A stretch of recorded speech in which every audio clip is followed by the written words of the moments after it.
Pemirsa, sementara itu stok minyak goreng kemasan di sejumlah pasar tradisional di Kabupaten Tabanan mulai ditarik oleh para distributor masing-masing.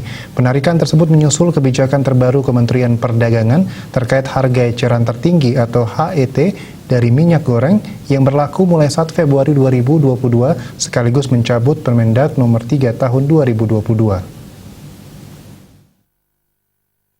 Hal itu tertuang dalam Peraturan Menteri Perdagangan atau Permendag nomor 6 tahun 2022 tentang penetapan HET minyak goreng sawit.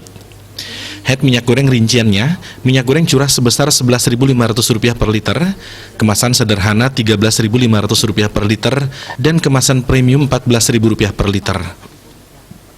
Kepala Dinas Perindustrian dan Perdagangan Tabanan, Iputu Santika mengungkapkan pihaknya melakukan monitor harga khususnya di pasar tradisional. Saat itu diketahui sejumlah distributor melakukan penarikan stok minyak goreng dimiliki para pedagang. Ia memprediksi penarikan tersebut dalam rangka mengarah penyesuaian harga sesuai Permendag nomor 6 tahun 2022. Dari pemantauan yang dilakukan, mantan Kepala Disnakertrans Tabanan ini menyebut petugas Disperindak masih menemukan sejumlah pedagang menjual satu merek minyak goreng kemasan dengan harga tinggi, yakni berkisar Rp19.000 hingga Rp20.000 per liter. Adanya penarikan minyak goreng ke sejumlah pedagang di pasar tradisional membuat stok barang yang beredar untuk sementara berada pada posisi kosong. Sementara di toko modern, stok minyak goreng tersedia dengan harga sesuai dengan HET, namun jumlahnya terbatas. Kekosongan stok minyak goreng di pasar tradisional diperkirakan tidak berlangsung lama, sebab setelah melakukan penarikan barang, para distributor akan kembali menyuplai minyak goreng ke para pedagang pasar tradisional sesuai ketentuan HET.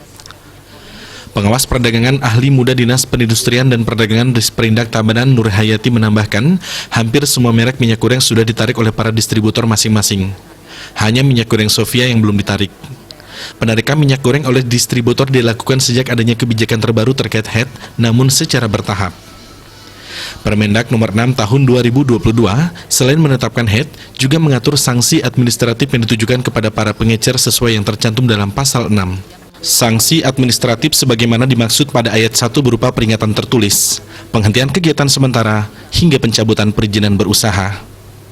Pengenaan sanksi administratif sebagaimana dimaksud pada ayat 2 dilaksanakan oleh Menteri dan Kepala Daerah sesuai kewenangan masing-masing.